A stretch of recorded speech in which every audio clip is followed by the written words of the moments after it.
നമസ്കാരം. ഞാനിപ്പോൾ നിൽക്കുന്നത് ചന്ദ്രയാൻ 3യുടെ മുന്നിലാണ്. പക്ഷേ ഇങ്ങനെ നോക്കിയാൽ ചന്ദ്രയാനെ കാണാൻ കഴിയില്ല. അതുകൊണ്ട് നമുക്ക് ഈ ലെൻസിലൂടെ ഒന്ന് നോക്കാം. ഇത് തിരുവനന്തപുരം പൂജപ്പുരയിലെ നാനോ ക്രാഫ്റ്റ് ആർട്ട് ഗാലറിയാണ്.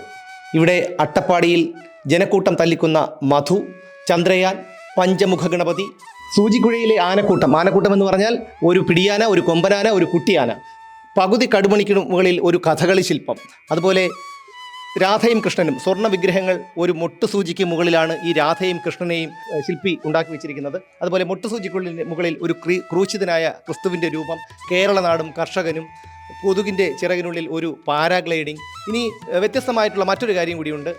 ഈ കാണുന്നത് പല്ലിമുട്ടയാണ്. പല്ലിമുട്ടയിലാണ് അടയ്ക്കുവാനും തുറക്കുവാനും ലോക്ക് ചെയ്യുവാനും കഴിയുന്ന ആമാടപ്പെട്ടി ചെയ്തു വെച്ചിരിക്കുന്നത്. നമുക്ക് ചിന്തിക്കാൻ പോലും കഴിയാത്തൊരു കാര്യമാണ്. പല്ലിയുടെ മുട്ടയിലാണ്. അപ്പോൾ ഞാൻ ഈ പറഞ്ഞ ശില്പങ്ങൾ മാത്രമല്ല, സൂചിക്കുഴയ്ക്കുള്ളിലെ സ്റ്റാച്യു ഓഫ് ലിബർട്ടി, അതുപോലെ കൊതുകിൻ്റെ ചിറകിനുള്ളിലെ പാരാഗ്ലൈഡിങ്, ഇതൊക്കെ ഇവിടെയുണ്ട്. ഒരുപക്ഷെ നിങ്ങൾക്ക് വിശ്വസിക്കാൻ കഴിയില്ല. നമുക്ക് ഇതിൻ്റെ എല്ലാം ശില്പിയായ ഡോക്ടർ ഗണേഷ് സുബ്രഹ്മണ്യത്തിനോട് തന്നെ നേരിട്ട് ചോദിക്കാം ഇതിനെക്കുറിച്ച്. നമസ്കാരം. ഇന്ന് ഇവിടെ വന്ന് കണ്ടപ്പോൾ ഞെട്ടിപ്പോയി എന്നുള്ളതാണ്. കാരണം പറഞ്ഞു കേട്ട് വന്നപ്പോൾ ഞാൻ വിചാരിച്ചില്ല എത്രയൊക്കെ വരുമെന്ന് കേട്ടോ. ഇത് എന്താ ഇത് വന്ന് കാണുന്നവരൊക്കെ പറയുന്ന ഒരു അഭിപ്രായം ഇത് തന്നെയാണ്.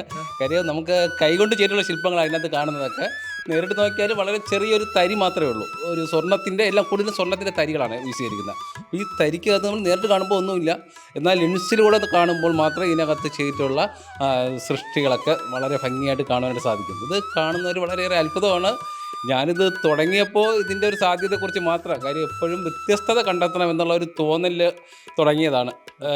എത്ര കൊല്ലമായി ഇത് ഈ രംഗത്തേക്ക് വന്നിട്ട്? ഞാൻ 2005 ഇതിൻ്റെ ഒരു ആദ്യത്തെ ഒരു സൃഷ്ടി ചെയ്തെടുത്തത്. അതായത് 2005 ഇത് തുടങ്ങാനുള്ള കാരണം എപ്പോഴും വ്യത്യസ്തത കണ്ടെത്താനുള്ള ഒരു ശ്രമം അത് കുഞ്ഞുനാൾ പോലെ ഉണ്ട്. അതായിരുന്നു പ്രചോദനം. അത് തന്നെയാണ്. അപ്പോൾ പിന്നെ മാത്രമല്ല, ഞാൻ സ്വർണ്ണത്തൊഴിൽ ചെയ്യുന്ന കുടുംബത്തിലെ ഒരു അംഗമാണ്.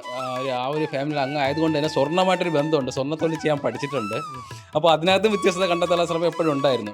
അപ്പോൾ അങ്ങനെ ചെയ്യുന്ന സമയത്താണ് ഏറ്റവും ചെറുതായിട്ടൊരു സൃഷ്ടി ചെയ്യുവാൻ കഴിഞ്ഞാൽ അത് കാരണം ചെറുതൊക്കെ നമുക്ക് അറിയാം. നമ്മളൊന്ന് ജസ്റ്റ് ചെറുതാണെങ്കിൽ പോലും നമ്മൾ നോക്കിയാൽ കാണാൻ സാധിക്കും. പക്ഷേ ഞാൻ ചിന്തിച്ചത് നോക്കിയാലും എന്താണെന്ന് മനസ്സിലാവാൻ പാടില്ല. അത് ചെറിയൊരു തരിയായിരിക്കണം. ലെൻസിൽ കൂടെ നോക്കിയാൽ മാത്രം അതിനകത്തുള്ള സൃഷ്ടിയെക്കുറിച്ച് നമുക്ക് അറിയാൻ സാധിക്കും. എനിക്ക് ഇപ്പോഴും അത്ഭുതം വിട്ടുമാറിയിട്ടില്ല. കാരണം സൂചിക്കുഴയ്ക്കുള്ളിൽ 3 ആനക്കൂട്ടം, നമ്മുടെ ഒരു വലിപ്പം നമുക്കറിയാം. ആ സൂചിയുടെ കുഴയ്ക്കുള്ളിൽ 3 ആനകളിൽ നിന്ന് നടന്നു വരുന്ന സ്വർണ്ണ ശില്പം, അത് നമുക്ക് ലെൻസിലൂടെ നോക്കുമ്പോൾ മാത്രമേ കാണാൻ കഴിയുള്ളൂ. നമുക്കത് ഇവിടെ തന്നെ കാണാം. അതായത് ഇത് നമ്മൾ സാധാരണ നൂല് കോർക്കണമെങ്കിൽ പോലും നമുക്ക് പ്രയാസമാണ്. ഞാനിവിടെ ചെയ്തിരിക്കുന്നതിൽ ആനകളെന്ന് പറയുമ്പോൾ കൊമ്പനും പിടിയും കുട്ടിയും ആനയുടെ ഫാമിലിയാണ് വരുന്നത്. അതെ, ഈ 3 ആനകൾ നിരയായിട്ട് നിൽക്കുന്നത് ഈ സൂചിക്കുഴയ്ക്കകത്താണ്. സ്വർണ്ണത്തിലാണ് ചെയ്തിരിക്കുന്നത്. സ്വർണ്ണം എന്ന് പറയുമ്പോൾ ഓരോ ആനയും ശരിക്കും നല്ലൊരു കാറ്റടിച്ചാൽ പറന്നു പോകാൻ മാത്രം അത്രേ ഉള്ളൂ. വളരെ ഒരു പൊടിയാണ്. ഒരു മില്ലിഗ്രാം എന്ന് പറഞ്ഞാൽ വെറും 5 രൂപ കൊടുത്താൽ നമുക്ക് കിട്ടുന്ന അത്രയും സ്വർണ്ണം. അത്രേ ഉള്ളൂ. അതിനകത്താണ് ഈ സൃഷ്ടി ചെയ്തിരിക്കുന്നത്. ആദ്യമായി ചെയ്തത് ഏത് ശില്പമാണ്? ആദ്യം ഞാൻ ചെയ്യുന്നത് ഒരു തോണിക്കാരനാണ്. കാരണം ഇങ്ങനെ ചെയ്യണം എന്നുള്ളൊരു ഐഡിയ തോന്നിയപ്പോൾ എനിക്ക് എൻ്റെ മനസ്സിൽ ആദ്യം വന്ന രൂപം ഒരാൾ തോണിയിൽ ഇങ്ങനെ തുഴഞ്ഞു പോകുന്ന ഒരു തോണിക്കാരൻ. അതാണ് എൻ്റെ മനസ്സിൽ വന്ന രൂപം. അപ്പോൾ അത് ചെയ്യാനുള്ള മെത്തേഡിനെ കുറിച്ചൊന്നും വലിയ ഐഡിയ ഒന്നുമില്ല. ചെയ്ത് കഴിഞ്ഞാൽ ഒരു കൗതുകം ഉണ്ടെന്നുള്ള അല്ലാണ്ട് എന്ത് മെത്തേഡാണ് ഇത്, കാർവിങ് ചെയ്യണോ അല്ലാണ്ട് ഇതിനെ മറ്റെന്തെങ്കിലും സംവിധാനങ്ങളിലൊക്കെ ഇങ്ങനെ രൂപം ചെയ്യാൻ പറ്റും എന്നുള്ള വലിയ ഐഡിയ ഒന്നും മനസ്സിലാകത്തില്ല. കാര്യം ആരെങ്കിലും ഇത്രയും ചെറുതായിട്ട് ചെയ്തിട്ടുള്ളതായിട്ട് അറിവില്ല. അപ്പോൾ ഇതൊരു പുതിയൊരു തോട്ടായിരുന്നു. അപ്പോൾ ഞാൻ പഠിച്ച തൊഴിലിൽ നിന്നുള്ള ആ ഒരു അറിവ് വെച്ചിട്ട് ചെയ്ത് തുടങ്ങിയതാണ്. അപ്പോൾ കുറേ തവണ ഫെയിലിയറായി. അങ്ങനെ വീണ്ടും ചെയ്യും. അങ്ങനെ ഒരു 5-6 മാസത്തെ പരിശ്രമം കൊണ്ട് ഒരു കടുകുമണി വലിപ്പത്തിലാണ് എൻ്റെ ആദ്യത്തെ ഒരു സൃഷ്ടി തോണിക്കാരനും 2005 പൂർത്തിയായത്. പക്ഷെ അതിന് ഇപ്പോൾ ചെയ്യുന്നതിൻ്റെ അത്രയും ഡീറ്റെയിൽസ് ഒന്നും അതിനകത്ത് വന്നിട്ടുണ്ടായിരുന്നില്ല. പെർഫെക്ഷൻ ലെവലിലൊക്കെ നോക്കുകയാണെങ്കിൽ ഒരു ആളിൻ്റെ ഒരു രൂപം, ഒരു തോണി, ഒരു കടുകുമണിയുടെ കാലം ചെറിയ വലിപ്പത്തിലായിരുന്നു. അതാണ് തുടക്കം. അത് കണ്ടപ്പോൾ തന്നെ എല്ലാവരും വളരെയേറെ അത്ഭുതപ്പെട്ടു. എങ്ങനെ ഇത്രയും ചെറിയൊരു സൃഷ്ടി കൈകൊണ്ട് ചെയ്തെടുക്കുവാൻ സാധിച്ചു. അത് അന്ന് വാർത്താ മാധ്യമങ്ങളൊക്കെ അതിനെക്കുറിച്ചുള്ള റിപ്പോർട്ടൊക്കെ വന്നിട്ട് വളരെയേറെ ശ്രദ്ധിക്കപ്പെട്ടു. അതാണ് തുടക്കം. അവിടെ നിന്ന് അപ്പോൾ എനിക്ക് ഇതിനകത്ത് എന്തൊക്കെയോ ഇനിയും കൂടുതൽ ചെയ്യാൻ പറ്റും എന്നുള്ള ഒരു തോന്നലുണ്ടായി. ഒരു ആത്മവിശ്വാസം വന്നു. എന്തായാലും നീണ്ട 18 വർഷം, ഈ 18 വർഷങ്ങൾക്കിടയിൽ ഏതൊക്കെ ശില്പങ്ങളാണ് ചെയ്തിട്ടുള്ളത്? നിരവധി, ഒരു 50-60 പരം സൃഷ്ടികൾ ചെയ്ത് കഴിഞ്ഞു. എടുത്തു പറയത്തക്ക രീതിയിലുള്ള ഏതൊക്കെ ശില്പങ്ങളാണ്? നമ്മളിപ്പോൾ എടുത്ത് പറയത്തക്ക രീതിയിലുള്ളതിൽ ഇപ്പോൾ ഞാനീ പറഞ്ഞ നമ്മുടെ സൂചിക്കുഴയിലെ ആനകൾ കഴിഞ്ഞാൽ നമുക്കിവിടെ ഓരോ തന്നെ നമുക്കതിനെ കണ്ടു തന്നെ പോകും. നമ്മൾ ഇതൊക്കെ നമ്മുടെ ഈ ആർട്ട് ഗാലറിയിൽ നമ്മുടെ എല്ലാ സൃഷ്ടികളും എല്ലാം തന്നെ ഇവിടെ നമ്മൾ പ്രദർശിപ്പിച്ചിട്ടില്ല. ഇവിടെ ഇപ്പോൾ ഏതാണ്ട് 25ഓളം സൃഷ്ടികൾ പ്രദർശനത്തിലുണ്ട്. ഇതിനകത്ത് നമുക്ക് ചരിത്ര സംഭവങ്ങൾ, സമകാലീന സംഭവങ്ങൾ, ചരിത്ര പുരുഷന്മാർ, ദൈവീകമായിട്ടുള്ള ആരാധന വിഗ്രഹങ്ങൾ, ഇത്തരത്തിലുള്ള കലാരൂപ നമ്മുടെ കേരളത്തിൻ്റെ തന്നെ തനിമ കാണിക്കുന്ന ഒരുപാട് കലാരൂപങ്ങൾ, ഇത്തരത്തിൽ നിരവധി സബ്ജക്റ്റുകൾ ഇതിനകത്ത് ചെയ്യാനായിട്ട് സാധിച്ചിട്ടുണ്ട്. നമ്മളിപ്പോൾ ഇവിടെ നമ്മളിപ്പോൾ കാണെങ്കിൽ നമ്മുടെ ആർട്ട് ഗാലറിയിൽ ഇപ്പോൾ ഇവിടെ നോക്കുമ്പോൾ എല്ലാം ഒരു ഫ്രെയിം ബോക്സിനകത്താണ്. എല്ലാത്തിൻ്റെ മുന്നിൽ ലെൻസ് ഉണ്ട്. നമുക്ക് നേരിട്ട് നോക്കുകയാണെങ്കിൽ നമുക്ക് ഇത്രയേ ഉള്ളൂ എന്നുള്ളത് മനസ്സിലാവും. ഇവിടെ നമ്മൾ കാണണമെങ്കിൽ ഒരു സൂചി കാണാം.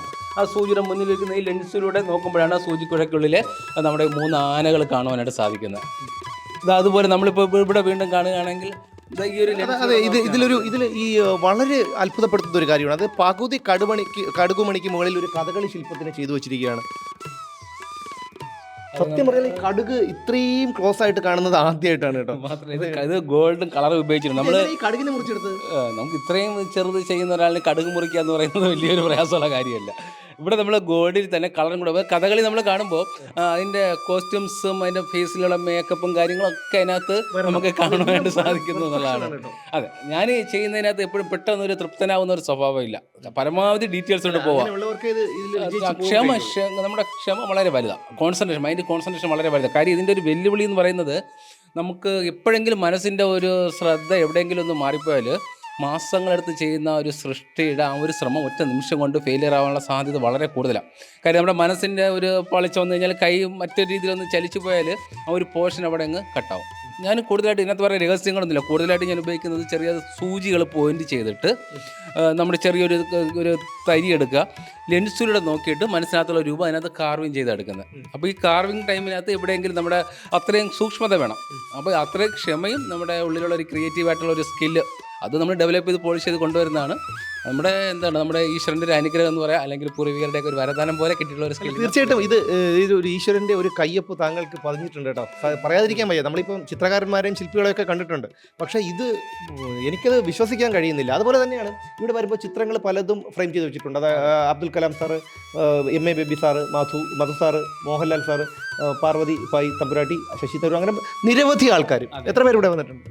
നിരവധി ലെജൻഡായിട്ടുള്ള വലിയ വലിയ മഹാന്മാരുടെ അടുത്തേക്ക് പോകുവാനും ഈ സൃഷ്ടികളൊക്കെ കാണിക്കുവാനും സമ്മാനിക്കാനൊക്കെയുള്ള ഒരു സൗഭാഗ്യം ഈ ഒരു മേഖലയിൽ കിട്ടിയിട്ടുണ്ട്.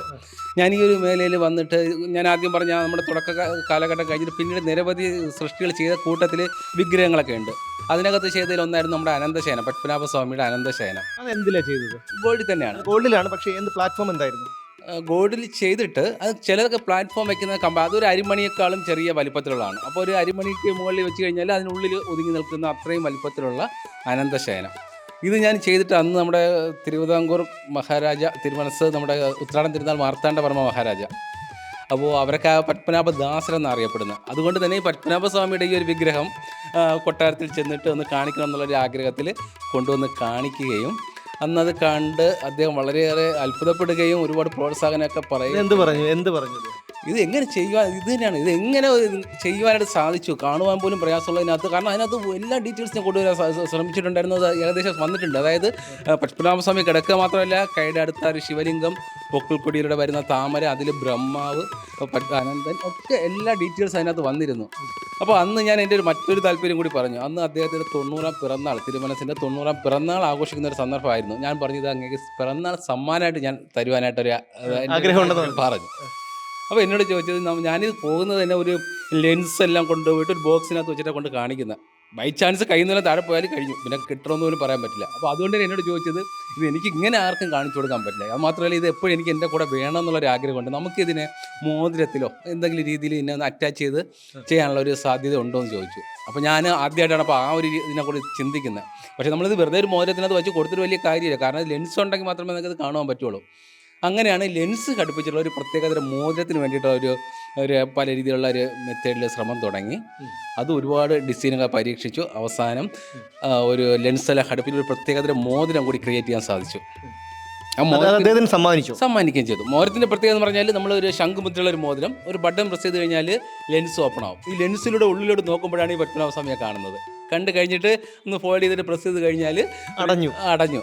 അത് തിരുമനസിന് സമ്മാനിക്കാൻ കൊട്ടാരത്തിൽ നിന്ന് തിരുവിതാംകൂർ സ്വർണ്ണപ്പതക്കം നൽകിയിട്ടുള്ള ഒരു ആദരവ് കിട്ടുവാനുള്ള ഒരു വലിയൊരു മഹാഭാഗ്യമല്ലേ? വലിയൊരു ഭാഗ്യമാണ്. ഇന്നിപ്പോൾ മോര് ഇപ്പം വലിയ ലോകോത്തര ലെവലിലേക്ക് ആ മോരത്തിൻ്റെ പ്രശസ്തി, അനന്തവിജയം എന്നാണ് അതിൻ്റെ പേര്. അപ്പോൾ വിദേശ രാജ്യങ്ങളിൽ നിന്ന് പോലും ഈ മോരത്തിനെ കുറിച്ച് അറിഞ്ഞിട്ട് നിരവധി പേര് ഇത് വാങ്ങുവാനൊക്കെയുള്ള താല്പര്യപ്പെട്ട് വരുന്നുണ്ട്. അത് കഴിഞ്ഞിട്ട് എന്നെ എടുത്തു പറയേണ്ട ഒരു ഭാഗ്യം എന്ന് പറയുന്നത് ഈ മോതിരം കണ്ടിട്ട് നമ്മുടെ മലയാളത്തിൻ്റെ മഹാനടൻ നമ്മുടെ ലാലേട്ടൻ ഇതിലെല്ലാം താല്പര്യമുള്ളൊരു വ്യക്തിയാണല്ലോ. തീർച്ചയായിട്ടും കൗതുകങ്ങളൊക്കെ വളരെയേറെ താല്പര്യപ്പെടുന്ന വ്യക്തി. അപ്പോൾ അദ്ദേഹം കൊട്ടാരത്തിൽ പോയ സന്ദർഭത്തിൽ തിരുമനസ് ഇത് കാണിക്കുകയും, തിരുമനസിനെ സംബന്ധിച്ചിടത്തോളം കൊട്ടാരത്തിൽ ആര് പോയാലും ഇത് കാണിക്കാതെ വിടില്ല എന്നാണ് അവിടുത്തെ സെക്രട്ടറിമാരൊക്കെ പറയാറുള്ളത്. അപ്പോൾ അത്രയും താല്പര്യമായിട്ട് ഉപയോഗിച്ചിരുന്നായിരുന്നു. അപ്പോൾ ലാലേട്ടൻ ഇത് കണ്ടിട്ട് അവിടെ നിന്നാണ് ഇതിനെക്കുറിച്ച് ഇങ്ങനെ ഒരു സൃഷ്ടി ചെയ്യുന്ന ഒരാളുണ്ടെന്ന് അറിഞ്ഞിട്ട് ഞാനിരിക്കുന്ന നമ്മുടെ സ്ഥാപനത്തിലേക്ക് ഇവിടെ വന്ന് ഞാൻ ചെയ്ത സൃഷ്ടികളൊക്കെ കണ്ടു. ഇത് ഒരു 2009 ഈ ഒരു കാര്യങ്ങൾ. അപ്പോൾ അന്ന് ഞാൻ ചെയ്തുകൊണ്ടിരുന്ന എൻ്റെ സൃഷ്ടികളൊക്കെ കണ്ടു. അപ്പോൾ ഞാൻ ചെയ്തുകൊണ്ടിരുന്ന ഒരു നടരാജ വിഗ്രഹം അത് പൂർണ്ണമാക്കിയിട്ടില്ലായിരുന്നു. ഞാൻ പറഞ്ഞു ഇങ്ങനെ ഒരു സൃഷ്ടി ഞാൻ ചെയ്തുകൊണ്ടിരിക്കുകയാണ്. അപ്പോൾ പറഞ്ഞാൽ തീർന്ന് കഴിഞ്ഞിട്ട് എന്നെ ഒന്ന് അറിയിക്കണമെന്ന് പറഞ്ഞിട്ടാണ് പോകുന്നത്. പിന്നീട് നടരാജ വിഗ്രഹം ചെയ്യുകയും ആ നടരാജ വിഗ്രഹം കാണുവാനായിട്ട് വീണ്ടും വന്നു, കണ്ട് വളരെയേറെ ഇഷ്ടപ്പെട്ടു. പിന്നീട് ലാലേട്ടൻ്റെ താല്പര്യപ്രകാരം രണ്ടാമതാ മോതിരം ചെയ്ത് വാങ്ങുന്നത് ലാലേട്ടനാണ്. അത് ശരി, ലാലേട്ടൻ വാങ്ങി. തീർച്ചയായിട്ടും ലാലേട്ടൻ്റെ കയ്യിൽ നടരാജ അരിമണിയേക്കാളും ചെറിയ വലുപ്പത്തിൽ നടരാജ വിഗ്രഹം ചെയ്ത മോതിരമുണ്ട്. അതുപോലെ തന്നെ ഇപ്പം പല പ്രമുഖരായിട്ടുള്ള പല ബിസിനസ് മേഖലയ്ക്കുള്ള പലരുടെ കയ്യിലും ഇത്തരത്തിലുള്ള സൃഷ്ടികൾ വെച്ചിട്ടുള്ളൊരു പലരും ഇതിനകത്ത് വരുന്നത്. കാരണം അത് മാത്രമല്ല, ഓരോരുത്തർക്ക് താല്പര്യമുള്ള രീതിയിൽ ഇതൊരു കാർവിംഗ് ആണ്. അപ്പം പലർക്ക് അവർക്ക് താല്പര്യമുള്ള രീതിയിൽ ഇപ്പോൾ റീസെൻ്റ് മൂകാംബിക ദേവിയുടെ സൃഷ്ടി വെച്ചിട്ടുള്ളൊരു മോതിരം ചെയ്തിട്ടുണ്ടായിരുന്നു. അതുപോലെ ശ്രീകൃഷ്ണൻ, മഹാഗണപതി, ഇത്തരത്തിലുള്ള സൃഷ്ടികളൊക്കെ വെച്ചിട്ടുള്ള ഒരു മോതിരമുക്കും. പിന്നെ കളക്റ്റീവായിട്ട് കളക്ഷനൊക്കെ ചെയ്യുന്നവർക്ക് ഒരു ഫ്രെയിം ബോക്സിനകത്തൊക്കെ ഇത്തരത്തിലുള്ള വാങ്ങുവാനായിട്ടൊക്കെ ആവശ്യക്കാരൊക്കെ വരാറുണ്ട്. എങ്ങനെയാണ് ഇതിൻ്റെ ഒരു കോസ്റ്റ് എങ്ങനെയാണ് വരുന്നത്? അത് ഡീറ്റെയിൽ ഒരുപാട് ബൾക്ക് ക്വാണ്ടിറ്റി ഒന്നും ചെയ്യാൻ പറ്റുന്ന കാര്യമല്ല. ഇതിനകത്ത് ചിലതിന് മാസങ്ങളെടുക്കും, ഒരുപാട് സമയമെടുക്കും. അപ്പോൾ അതുകൊണ്ട് തന്നെ ആ വർക്ക് എങ്ങനെയാണ്, അതിൻ്റെ ഡീറ്റെയിൽസ് എന്താണ്, അതിനൊക്കെ അനുസരിച്ചിട്ടാണ് അതിനൊരു പ്രൈസ് വരുന്നത്. അപ്പോൾ അതുകൊണ്ട് തന്നെ ഒരുപാട് ലിമിറ്റഡ് പീസാണ്. ഇപ്പോൾ റിംഗ് എന്നൊക്കെ പറയുന്നത് ലിമിറ്റഡ് പീസാണ്. പിന്നെ നമ്മുടെ ഇതിനകത്ത് പിന്നെ നമ്മൾ ഇപ്പോൾ എക്സിബിഷനൊക്കെ പല സ്ഥലങ്ങളിൽ നമ്മൾ ചെയ്യാറുണ്ട്. എക്സിബിഷൻ എന്ന് പറയുമ്പോൾ നമുക്ക് അവയർനെസ് ഒക്കെ കൊടുക്കുവാൻ പറ്റുന്ന രീതിയിലുള്ള ഒരുപാട് സൃഷ്ടികൾ ഇതിനകത്ത് കൊണ്ടുവരാനായിട്ട് സാധിച്ചിട്ടുണ്ട്. അതായത് ലഹരിക്കെതിരെയുള്ള സന്ദേശങ്ങളൊക്കെ കൊടുക്കുവാനായിട്ട് പറ്റുന്ന രീതിയിൽ, മദ്യപാനത്തിനെതിരെയുള്ള, കാരണം ഇതിനകത്തൊക്കെ നമ്മൾ കാണുമ്പോൾ മനസ്സിലേക്ക് ഒരു സന്ദേശം കൂടെ പതിയുക എന്നുള്ളതാണ്. എൻ്റെ ബേൺഡ് ലൈവ്സ് എന്ന് പറയുന്ന ഒരു സൃഷ്ടി നോക്കുകയാണെങ്കിൽ പുകവലിച്ച് കഴിഞ്ഞ് സ്വന്തം ജീവിതം ഹോമിച്ച് കളഞ്ഞവരെ പ്രതീകമാക്കിയിട്ട് സിഗരറ്റ് കുറ്റിയുടെ ചാരത്തിനുള്ളിലേക്ക് താഴ്ന്നു പോകുന്ന കൈകളും സ്കെൽറ്റൻ്റെ പാഴ്സുകളൊക്കെ അതിൽ കാണാം. അപ്പോൾ ഇതൊക്കെ നമുക്ക് ഇതുപോലെയുള്ള സൃഷ്ടികളൊക്കെ നമ്മൾ ചെയ്തിട്ടുണ്ട് നമ്മൾ പല പ്രദർശനങ്ങളിലും. കാരണം ചില കോളേജ് സ്കൂൾ തലങ്ങളിലൊക്കെ ചില അവയർനെസ്സിലുമായിട്ട് ബന്ധപ്പെട്ട് ചെയ്യുന്ന എക്സിബിഷനിലൊക്കെ അങ്ങനെ ചെയ്യാറുണ്ട്. അപ്പോൾ നമുക്ക് പിന്നെ മതസൗഹാർദ്ദപരമായിട്ടുള്ള സൃഷ്ടികൾ, അത്തരത്തിലുള്ള അങ്ങനെ പല അവയർനെസ് ലെവലിലുള്ള സൃഷ്ടികൾ നമുക്ക് ചെയ്യാൻ സാധിച്ചിട്ടുണ്ട്. ഇതിപ്പോൾ നമ്മളിപ്പോൾ നോക്കുകയാണെങ്കിൽ മുട്ടുസൂര്യ മുകളിൽ ഇവിടെ നമ്മൾ കാണുന്ന മുട്ടുസൂര്യ ലെൻസിലൂടെ നോക്കുകയാണെങ്കിൽ രാധയും കൃഷ്ണനും ഒരുമിച്ച് നിൽക്കുന്ന നമുക്ക് കാണുവാനായിട്ട് സാധിക്കും. അതെ അതെ. സൂചിക്കുഴിയുടെ മുകളിൽ നിൽക്കുന്ന നമ്മുടെ പ്രധാനമന്ത്രി നരേന്ദ്രമോദിയുടെ ശില്പം താങ്കൾ ചെയ്തിരുന്നു. അത് മുട്ടസൂചിയുടെ മുകളിൽ നിൽക്കുന്നത്, അത് അദ്ദേഹത്തിന് സമ്മാനിച്ചപ്പോഴുണ്ടായ അനുഭവം എങ്ങനെയാണ്? ഞാനത് ചെയ്തത് ഒരു മാർബിൾ പേസ്റ്റ് കളറും വെച്ചിട്ട് വെറും 5 മില്ലിമീറ്റർ മാത്രം പൊക്കമുള്ള നരേന്ദ്രമോദിജിയുടെ തൊഴുകൈകളോടെ നിൽക്കുന്ന ഒരു പ്രതിമയാണ്. അത് പ്രധാനമന്ത്രി ലോകത്തിലെ തന്നെ ഏറ്റവും ചെറിയൊരു പ്രതിമയാണ് എന്ന് പറയാം. ലെൻസിൽ കൂടി മാത്രം കാണാൻ പറ്റുന്ന രീതിയിൽ അതൊരു ഫ്രെയിം ബോക്സിനകത്താക്കി ലെൻസൊക്കെ കൂടെ അറ്റാച്ച് ചെയ്തിട്ട് നമ്മുടെ പ്രധാനമന്ത്രി കൊടുക്കണമെന്നുള്ള ഒരു താല്പര്യത്തിൽ ചെയ്തു വെച്ചിട്ടുള്ള ഒരു സൃഷ്ടിയായിരുന്നു. അത് നമ്മളിപ്പോൾ ഈ അടുത്ത കാലത്ത് തന്നെയാണ്, കഴിഞ്ഞ മാസമാണ് അദ്ദേഹം കേരളത്തിൽ വന്ന ഒരു സന്ദർഭത്തിൽ അത് കൊടുക്കുവാനായിട്ട് സാധിച്ചത്. എൻ്റെ വളരെ വലിയൊരു സൗഭാഗ്യം എന്ന് തന്നെ പറയാം അതങ്ങനെ കൊടുക്കുവാനായിട്ട് സാധിച്ചത്. അപ്പോൾ അത് ഇതിന് മുമ്പും എൻ്റെ മറ്റൊരു വലിയൊരു സൗഭാഗ്യം എന്ന് പറയുന്നത് ഇതുപോലെ തന്നെ നമ്മുടെ കലാം സാറിന് ഒരു സൃഷ്ടി കൊടുക്കാനായിട്ട് സാധിച്ചിരുന്നു 2010. ഞാൻ അതിനെക്കുറിച്ച് ചോദിക്കാൻ വരികയായിരുന്നു. കാരണം കലാം സാർ നമ്മളെല്ലാവരും മനസ്സിൽ വളരെ ചേർത്ത് വെച്ചിരിക്കുന്ന ഒരു പ്രശ്നമാണ്. അദ്ദേഹത്തിൻ്റെ ചിത്രം ഞാൻ കണ്ടിരുന്നു താങ്കൾക്ക് സമ്മാനിക്കുന്നത്. എന്തായിരുന്നു? കലാം സാറിനെന്ന് പറയുമ്പോൾ നമുക്ക് ഒരുപാട് പ്രചോദിപ്പിച്ചിട്ടുള്ള വാക്കുകളൊക്കെ അദ്ദേഹത്തിൻ്റെയൊക്കെ പോലുള്ളവരുടെ പുസ്തകങ്ങളിൽ നിന്നൊക്കെ ഒരുപാട് എന്നെ സഹായിച്ചിട്ടുണ്ട്. കാര്യം വെല്ലുവിളികൾ നമുക്ക് അഗ്നിച്ചിറകുകൾ അപ്പോൾ വെല്ലുവിളികളെ നമുക്ക് എങ്ങനെ എടുത്തുകൊണ്ട് അതിനെ യാഥാർത്ഥ്യമാക്കി മാറ്റാം എന്നുള്ള പ്രചോദനമൊക്കെ ഉൾക്കൊള്ളുവാനായിട്ട് സാധിച്ചത് അദ്ദേഹത്തിൻ്റെ വരികളിൽ കൂടിയാണ്. അതുകൊണ്ട് തന്നെ അത്രയും ഹൃദയത്തിലേറ്റി ആരാധിക്കുന്ന കലാം സാറിനെ പോലെയുള്ള ഒരാളിന് ഈ ഒരു സൃഷ്ടി കാണിക്കുവാനും മാത്രമല്ല അദ്ദേഹത്തിന് സമ്മാനിക്കുവാനും കഴിഞ്ഞു എന്ന് പറയുന്നത് മഹാഭാഗ്യമാണ്. ഏറ്റവും വലിയൊരു ഭാഗ്യമായിട്ട് തന്നെയാണ്. അത് 2010 ആ ഒരു സന്ദർഭം ഉണ്ടായത്. അന്ന് അദ്ദേഹം കേരളത്തിൽ വന്ന സന്ദർഭത്തിൽ ഞാൻ അദ്ദേഹത്തിന് സമ്മാനിക്കാനായിട്ട് സാധിച്ചത് നമ്മുടെ ടിപ്പു സുൽത്താൻ്റെ കാലത്തൊക്കെ യുദ്ധത്തിനൊക്കെ ഉപയോഗിക്കുന്ന പീരങ്കി, അതിൻ്റെ മാതൃകയിൽ സ്വർണ്ണത്തിൽ ചെയ്ത ഒരു ചെറിയൊരു പീരങ്കിയാണ്. അതിൻ്റെ ഒരു മിനിയേച്ചറാണ് നമ്മുടെ നാനോ ശില്പം. ലെൻസൊക്കെ വെച്ചിട്ടുള്ള ഇതുപോലെ ഒരു ബോക്സിനകത്തൊക്കെ ഇട്ട് കലാം സാറിന് കൊടുത്തു. അന്ന് തന്നെ ഏറെ അഭിനന്ദിച്ചുകൊണ്ട് അദ്ദേഹം ഇതിനെ അപ്രിസിയേഷൻ ചെയ്തുകൊണ്ടുള്ളൊരു കയ്യൊപ്പൊക്കെ ഇട്ടിട്ടുള്ള ഒരു ലെറ്ററൊക്കെ എഴുതി തന്നു എന്നുള്ളത് എനിക്ക് കിട്ടിയിട്ട് ഒരു വലിയൊരു ഭാഗ്യമാണ്. ഒരു നിധി പോലെ തന്നെ അത് എന്നും എക്കാലവും അത് സൂക്ഷിക്കുന്ന വേണ്ട അത്രയും വലിയൊരു മഹത്തായിട്ടുള്ള ഒരു അനുമോദനം കിട്ടിയെന്ന് പറയുന്നത് വലിയൊരു സൗഭാഗ്യം തന്നെയാണ്. മാത്രമല്ല ഇതിനകത്ത് ഞാൻ ഈ ചെയ്തു വന്ന സന്ദർഭങ്ങളിൽ നിരവധി പേര് ചോദിച്ചു, ഇത്രയും ചെറുത് വേറെ ആരും ചെയ്യുന്നില്ലെങ്കിൽ ഇതിനെ ലോഹറിക്കടകളിലേക്ക് താങ്കൾക്ക് ഈ ഞാൻ ചോദിക്കാൻ വന്ന കാര്യം അതാണ്. അതായത് ലിംക ബുക്ക് ഓഫ് റെക്കോർഡ്സിലൊക്കെ താങ്കൾ സ്ഥാനം പിടിച്ചു കഴിഞ്ഞു. ഏതൊക്കെ അംഗീകാരങ്ങൾ താങ്കൾക്ക് കിട്ടി? ഇപ്പോൾ ഈ ഒരു ലോഹറിക്കടകളിലെ സ്ഥാനം 3 ലോഹറിക്കടകൾ എനിക്ക് കിട്ടിയിട്ടുള്ളത് ലോകത്തിലെ ഏറ്റവും ചെറിയ നമ്പർ ലോക്കിൻ്റെ നിർമ്മാണത്തിനാണ്. ഈ നമ്പർ ലോക്ക് എന്ന് പറയുന്നത് മറ്റുള്ളതിൽ നിന്ന് കുറച്ച് വ്യത്യസ്തമാണ്. എനിക്ക് ഏറെ ശ്രമകരമായിട്ടുള്ളതും എന്നാൽ ഇതിനകത്തുള്ള പ്രത്യേകത എന്ന് പറയുന്നത് ഇത് വർക്കിംഗ് മെക്കാനിസമുള്ള നമ്പർ ലോക്കാണ്. കാരണം നമുക്കിത് വെറുതെ ഒരു മോഡലല്ല, നമുക്കിത് ഇവിടെ കാണുവാനായിട്ട് സാധിക്കും. നമുക്കിവിടെ കാണുക, അതെ അതെ അതെ, നമ്മൾ ഇതിപ്പോൾ 1 മില്ലിമീറ്റർ മാത്രം സർക്കംഫറൻസ് ഉള്ള ചുറ്റളവുള്ള ഒരു ലോക്കാണ്. ഇതിനകത്ത് 3 റോസിനകത്ത് 0 to 9 എല്ലാ നമ്പറുകളും കാർവ് ചെയ്തിട്ടുണ്ട്. അപ്പോൾ 000 to 999 ഏത് നമ്പർ വേണമെങ്കിലും നമുക്ക് ഇതുപോലെ ഡിസ്ക് കറക്കി റൊട്ടേറ്റ് ചെയ്ത് കോമ്പിനേഷൻ ചെയ്യാം. Key number 567. ഈ 567 ഒരു പോയിന്റിൽ കോമ്പിനേഷൻ ചെയ്യുമ്പോൾ ഈ ലോക്ക് ഓപ്പൺ ആവും. നമ്മൾ സാധാരണ ലോക്കിൻ്റെ അതേ മെക്കാനിസമാണ് ഇതിനകത്ത് ചെയ്തിരിക്കുന്നത്. അപ്പോൾ ലോക്കുകളൊക്കെ പൊളിച്ച് പഠിച്ചിട്ടൊക്കെയാണ് ഇതിനകത്ത് പറയുന്നത്. ഇത്രയും ചെറിയ ഇത് ലോക്ക് ചെയ്തിരിക്കുന്നത് തന്നെ ഒരു സൂചിക്കകത്തല്ല, സൂചിക്കുഴയിലാണ് ഇത് ലോക്ക് ചെയ്തിട്ടിരിക്കുന്നത്. നമുക്കത് ലെൻസിലൂടെ അത് കാണാം. അപ്പോൾ ഇത് ഫങ്ഷൻ ചെയ്യുന്നതും ഒരു ലെൻസിലൂടെ നോക്കിയിട്ട് സൂചി കൊണ്ടാണ് ഈ ഡിസ്ക് എല്ലാം കറങ്ങുന്നത്. അപ്പോൾ ഇതിനകത്തുള്ള മെക്കാനിസം പാഴ്സുകളൊക്കെ വളരെ കൃത്യമായുള്ളൊരു അലൈൻമെൻറ്റിൽ ചെയ്താൽ മാത്രമേ ഇത് വർക്കിംഗ് ആവുള്ളൂ.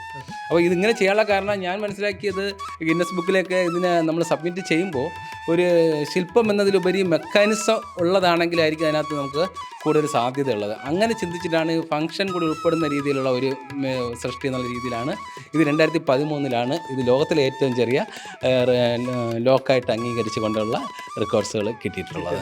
വിദേശ രാജ്യങ്ങളിൽ എവിടെയെങ്കിലും ഒക്കെ എക്സിബിഷൻ പ്രദർശനം നടത്തിയിട്ടുണ്ടോ? ഇതുവരെയും ഇന്ത്യയിൽ പല സ്റ്റേറ്റിലും, ഇന്ത്യ ഡൽഹി, ഹൈദരാബാദ്, അഹമ്മദാബാദ്, തമിഴ്നാട് അങ്ങനെ നിരവധി സ്റ്റേറ്റുകളിൽ ചെയ്തെങ്കിലും വിദേശ രാജ്യങ്ങളിൽ പോകാനുള്ള ഒരു സന്ദർഭം ഇതുവരെയും എത്തിയിട്ടില്ല. സന്ദർഭം എന്നല്ല, അതിപ്പോൾ ഞാൻ അതിന് വേണ്ടിയിട്ടുള്ള കുറേ കാര്യങ്ങൾ നമുക്ക് തയ്യാറാക്കേണ്ട ആവശ്യമുണ്ടായിരുന്നു. അതായത് ഇതിൻ്റെ ട്രാൻസ്പോർട്ടേഷൻ, കാരണം ഇതിൻ്റെ പുതിയൊരു കാര്യം ആയതുകൊണ്ട് തന്നെ ഇതിനെ എങ്ങനെ പ്രസൻറ്റ് ചെയ്യണം എന്നുള്ളതിനകത്ത് ഒരുപാട് കാര്യങ്ങൾ നമ്മൾ കണ്ടെത്തേണ്ടതുണ്ട്. കാര്യം കാണുന്നവർക്ക് ഇതിൻ്റെ ആക്ച്വൽ സൈസ് മനസ്സിലാവണം, അതിൻ്റെ ഡീറ്റെയിൽസ് മനസ്സിലാവണം, നമുക്ക് ട്രാൻസ്പോർട്ടേഷൻ കൊണ്ടുപോകാനും വരുവാനൊക്കെയുള്ള രീതിയിലുള്ള ഒരു സംവിധാനം ഉണ്ടാവണം. അതിന് പല രീതിയിലുള്ള മെത്തേഡ്സുകളും മനസ്സിലാക്കി ഇപ്പോൾ ആ ഒരു ലെവലിലേക്ക് വന്നിട്ടുണ്ട്. അപ്പോൾ വിദേശ രാജ്യങ്ങളിലേക്ക് ഇതിൻ്റെ പ്രദർശനത്തിന് വേണ്ടിയിട്ടും പല ഓപ്പർച്യൂണിറ്റീസും വരുന്നുണ്ട്. അപ്പോൾ അടുത്ത് തന്നെ ആ ഒരു ഡ്രീമും സാക്ഷാത്കരിക്കപ്പെടുമെന്നുള്ളതാണ് പ്രതീക്ഷ. ഇതുവരെ എത്ര ശില്പങ്ങൾ പൂർത്തിയാക്കിയിട്ടുണ്ട്? ഇപ്പോൾ 60-ൽ പരം സൃഷ്ടികൾ പൂർത്തിയാക്കിയിട്ടുണ്ട് 18 കൊല്ലങ്ങൾ കൊണ്ട്. അതെ അതെ. ഇപ്പോൾ നിർമ്മാണത്തിൽ ഇരിക്കുന്നത് ഏതൊക്കെയാണ്? ഇപ്പോൾ റീസെൻ്റ് ഇനിയിപ്പോൾ ഏകദേശം പൂർത്തിയായി വരുന്നത് നമ്മുടെ അയോധ്യയിലെ രാമക്ഷേത്രം. അതെവിടെയെങ്കിലും ആർക്കെങ്കിലും ഗിഫ്റ്റായിട്ട് കൊടുക്കാൻ ഉദ്ദേശിക്കുന്നുണ്ടോ, അതോ ഇവിടെ പ്രദർശിപ്പിക്കാനാണോ? അപ്പോൾ അതിനെക്കുറിച്ച് ഇപ്പോൾ ചിന്തിച്ചിട്ടില്ല. പക്ഷേ അതിനെ പൂർത്തിയാക്കുക എന്നുള്ളത് ശരിക്കും വളരെ വലിയ ടാസ്ക് തന്നെയാണ്. കാര്യം ആ രാമക്ഷേത്രത്തിന് പൂർണ്ണമായിട്ട് ഒരു അരിമണിക്ക് മുകളിൽ സ്വർണ്ണത്തിൽ നിൽക്കുന്ന രീതിയിൽ സ്വർണ്ണത്തിൽ കൊത്തിയെടുത്തിട്ടുള്ള രാമക്ഷേത്രത്തിന് അത് ശരിക്കും ആ ക്ഷേത്രത്തിൻ്റെ എല്ലാ സ്ട്രക്ചറും അതിനകത്ത് നമുക്ക് ലെൻസിലൂടെ കാണുമ്പോൾ വളരെ മനോഹരമായിട്ട് കാണാൻ പറ്റുന്ന രീതിയിലാണ്. അത് ഏകദേശം പൂർത്തിയായി കഴിഞ്ഞു. പിന്നെ അതുപോലെ ശ്രീബുദ്ധനും ബോധിവൃക്ഷവും സൂചിക്കുഴയ്ക്കുള്ളിൽ.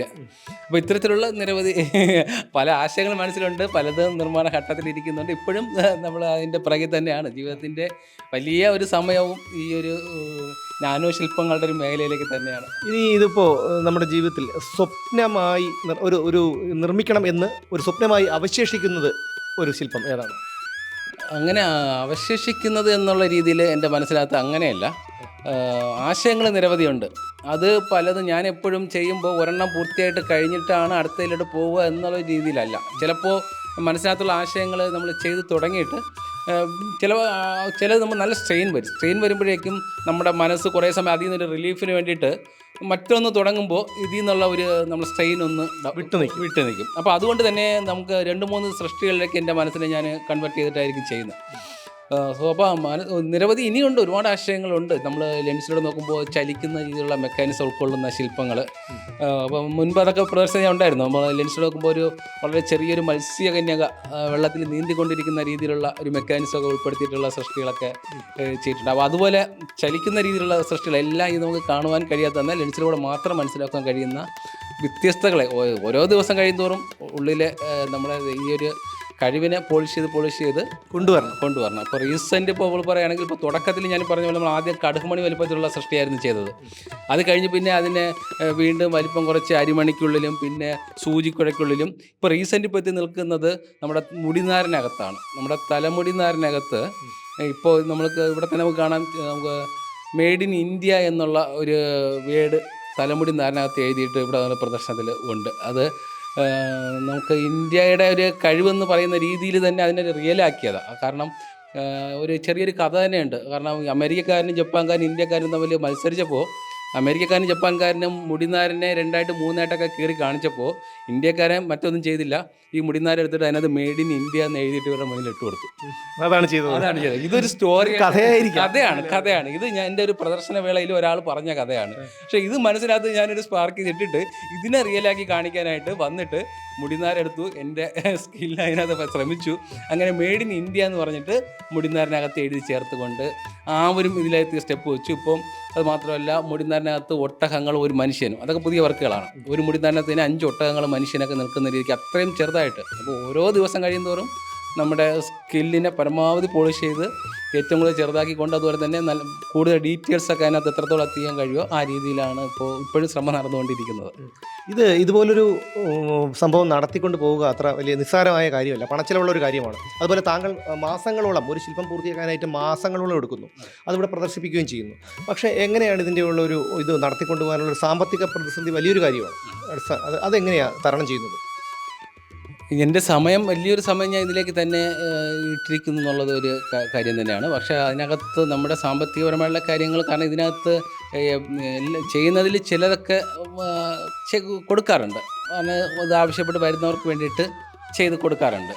അപ്പോൾ അതുകൊണ്ട് തന്നെ ഇതിനകത്ത് എല്ലാ സൃഷ്ടികളും നമുക്ക് കൊടുക്കാൻ സാധിക്കില്ല. എന്നിരുന്നാലും ഇത് ആവശ്യക്കാർക്ക് വേണ്ടിയിട്ട് അവർ പറയുന്ന രീതിയിലുള്ള സൃഷ്ടികൾ നേരത്തെ പറഞ്ഞ പോലുള്ള ഒരു റിങ്ങായിട്ടും അല്ലെങ്കിൽ ഒരു കളക്ഷനായിട്ട് വയ്ക്കുക എന്നുള്ള രീതിയിലൊക്കെ കൊടുക്കുന്നത് കൊണ്ട് നമ്മുടെ സാമ്പത്തിക കാര്യങ്ങളൊക്കെ നമുക്ക് ആ രീതിയിൽ തന്നെ മാനേജ് ചെയ്ത് പോകാനായിട്ട് സാധിക്കുന്നുണ്ട്. പലരും ചോദിക്കുന്നുണ്ട്, ഇത് പഠിപ്പിച്ച് കൊടുക്കുന്നതിനുള്ള ഒരു സാധ്യതയെക്കുറിച്ചൊക്കെ ഒരുപാട് പേര് ചോദിക്കുന്നു. തീർച്ചയായിട്ടും അത് ഞാൻ അങ്ങോട്ട് ചോദിക്കാൻ വന്നതാണ്. കാരണം ഇത് എല്ലാവർക്കും കിട്ടുന്ന ഒരു കഴിവല്ല, ഇതൊരു ദൈവികമാണ്. ദൈവം താങ്കൾക്ക് എഴുതിയിട്ടുണ്ട്, താങ്കളുടെ ശിരഫിൽ എഴുതിയിട്ടുണ്ട്.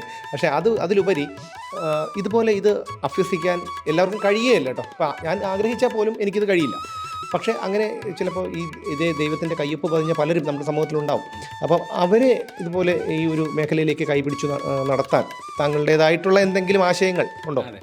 തീർച്ചയായിട്ടും അത് അങ്ങനെ ഒരു താല്പര്യം മനസ്സിലാക്കുന്നുണ്ട്. കാര്യം ഇത് പകർന്നു കൊടുക്കാൻ കഴിഞ്ഞില്ല എന്നുണ്ടെങ്കിൽ ഞാൻ കണ്ടെത്തിയിട്ടുള്ള പല മെത്തേഡ്സുകളും അത് പിന്നീട് ഇതിനൊരു റിപ്പിറ്റേഷൻ ഇല്ലാത്തൊരവസ്ഥയിൽ ഈ ഒരു നാനോ സൃഷ്ടികൾ ഒതുങ്ങിപ്പോകും, ഈ ഒരു സ്ഥലത്ത് മാത്രമായിട്ട് ഒതുങ്ങിപ്പോകും എന്നുള്ളതാണ്. അതുകൊണ്ട് തന്നെ പക്ഷേ ഇതിനകത്ത് ഏറ്റവും വലിയൊരു ബുദ്ധിമുട്ട് അല്ലെങ്കിൽ കണ്ടുവരുന്നൊരു പ്രവണത എന്ന് പറയുന്നത്, ഇപ്പോൾ സ്വർണ്ണത്തൊഴിൽ മേഖലയിൽ തന്നെ നമുക്ക് ധാരാളം 1000-10,000 തൊഴിലാളികൾ ഉണ്ടെങ്കിൽ പോലും ഇത്രയും ചെറിയൊരു വെയിറ്റിനകത്ത് ഇതെങ്ങനെ ചെയ്ത് എടുക്കുവാൻ സാധിക്കും എന്നുള്ള ഒരു വെല്ലുവിളിയിലേക്ക്, കാരണം ഞാൻ നേരത്തെ പറഞ്ഞ പോലെ തന്നെ ഒരുപാട് ക്ഷമ ആവശ്യമാണ്. കാര്യം ഒരുപാട് ഫെയിലിയർ ഇതിനകത്ത് ഉണ്ടാവും. അപ്പോൾ അതിനൊക്കെ തരണം ചെയ്ത് അതിനെ സക്സസ് ആക്കി മാറ്റുന്ന അത്രയും രീതിയിലൊരു കോൺസെൻട്രേഷനും ക്ഷമയും ഉള്ളവർക്ക് മാത്രമേ ഇതിനകത്ത് ചെയ്യുവാനായിട്ട് സാധിക്കുകയുള്ളൂ. ഇപ്പോൾ നമ്മുടെ ഫാമിലിയെ സംബന്ധിച്ചിടത്തോളം എനിക്ക് മക്കൾ 2 പേരുണ്ട്, എൻ്റെ സഹോദരൻ്റെ മക്കൾ ഒക്കെ ഉണ്ട്. അവരൊക്കെ ആർട്ടുമായിട്ടൊക്കെ അവർ ഈ മേഖലയിൽ താല്പര്യമുണ്ടോ? അവർക്ക് അഭ്യസിപ്പിച്ചിട്ടുണ്ടോ? താല്പര്യമുണ്ടെന്നാണ് എനിക്കിപ്പോൾ മനസ്സിലാകുന്നത്. പക്ഷേ അവരൊക്കെ അവരുടെ സ്കൂൾ കാലഘട്ടമൊക്കെ കഴിഞ്ഞ ഒരു പഠനകാലം കഴിഞ്ഞ് വന്നതിന് ശേഷം മാത്രമേ സീരിയസ് ആയിട്ട് ഇതിനകത്ത് വരുമ്പോൾ അവർക്ക് എത്രത്തോളം ഇത് ചെയ്ത് വിജയിപ്പിക്കാൻ സാധിക്കും എന്നുള്ളത്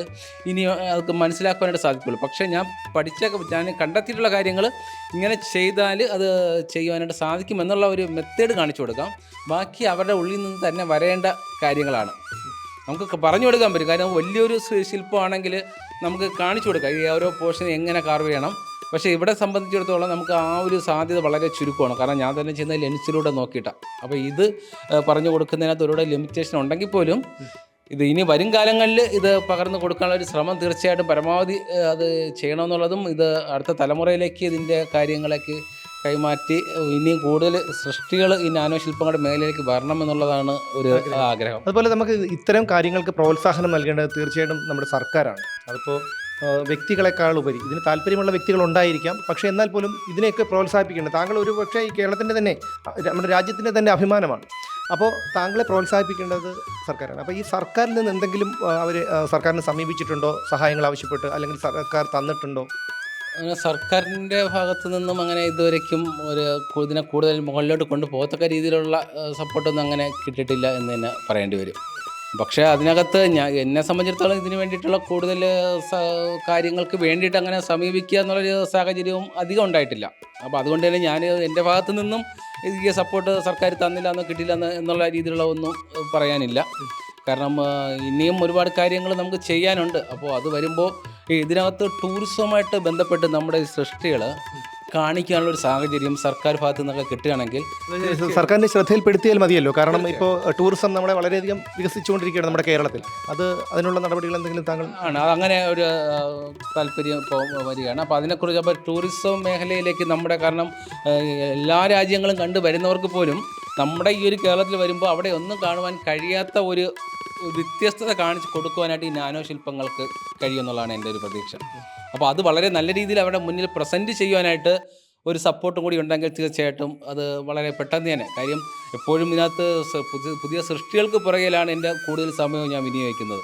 അപ്പോൾ ഈ സൃഷ്ടികൾക്ക് പുറകെ പോകുന്നതുകൊണ്ട് തന്നെ ഇതിൻ്റെ ഒരു പ്രൊമോഷൻ്റെ ഭാഗമായിട്ടുള്ള കാര്യങ്ങളിലേക്ക് അധികം എനിക്ക് മുന്നോട്ട് പോകാൻ കഴിഞ്ഞിട്ടില്ല എന്നുള്ളതാണ്. അപ്പോൾ അത്തരത്തിലുള്ളൊരു സപ്പോർട്ട് അത് വ്യക്തിപരമായിട്ടാണെങ്കിലും സർക്കാരിൻ്റെ ഭാഗത്തു നിന്നാണെങ്കിലും അത് ഉണ്ടാവുകയാണെങ്കിൽ ഇതിനകത്ത് വളരെ വലിയൊരു സാധ്യത ഈ ഒരു മേഖലയിലുണ്ടെന്നുള്ളതാണ് ഞാൻ മനസ്സിലാക്കുന്നത്.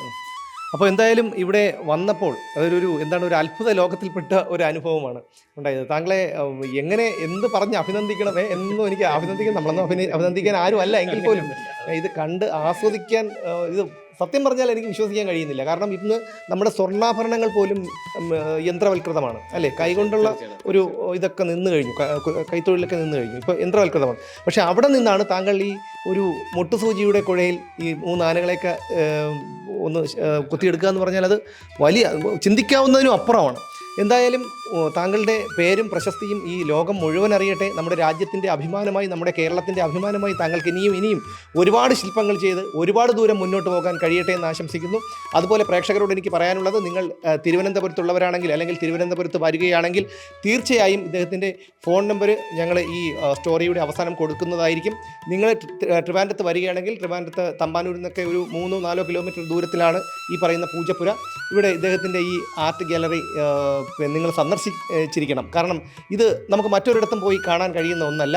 അത് നിങ്ങളുടെ ജീവിതത്തിൽ വലിയൊരു നഷ്ടമായിരിക്കും. അങ്ങനെ നിങ്ങളിത് ഇവിടെ സന്ദർശിച്ച് ഇതൊന്ന് കണ്ടില്ല എങ്കിൽ ഒരു വലിയ നഷ്ടമായിരിക്കും. അത് മാത്രമല്ല, ഇതുപോലൊരു മനുഷ്യനെ പ്രോത്സാഹിപ്പിക്കേണ്ടത് ഒരു മനുഷ്യൻ എന്നുള്ള നിലയിൽ, അല്ലെങ്കിൽ ഒരു സഹജീവി എന്നുള്ള നിലയിൽ, അല്ലെങ്കിൽ ഒരു കലാസ്വാദകൻ എന്നുള്ള നിലയിൽ നമ്മുടെ എല്ലാം ഉത്തരവാദിത്വം കൂടിയാണ്. കേട്ടറിഞ്ഞ് പൂജപ്പുരയിലെ ഈ ക്രാഫ്റ്റ് വില്ലേജിൽ വന്നപ്പോൾ വളരെ അത്ഭുതപ്പെടുത്തുന്ന കാഴ്ചകളാണ് എനിക്ക് കാണാൻ കഴിഞ്ഞിട്ടുള്ളത്. അപ്പോൾ അതുപോലെ തിരുവനന്തപുരത്തുള്ളവർ അല്ലെങ്കിൽ തിരുവനന്തപുരം സന്ദർശിക്കുന്ന മറ്റു നാട്ടിലുള്ളവർ, നിങ്ങളൊക്കെ തിരുവനന്തപുരത്ത് വരികയാണെങ്കിൽ തമ്പാനൂരിൽ നിന്ന് 2-3 കിലോമീറ്റർ വ്യത്യാസം മാത്രമേ ഉള്ളൂ പൂജപ്പുരയിലുള്ള ഈ നാനോ ക്രാഫ്റ്റിൽ വരാനായിട്ട്.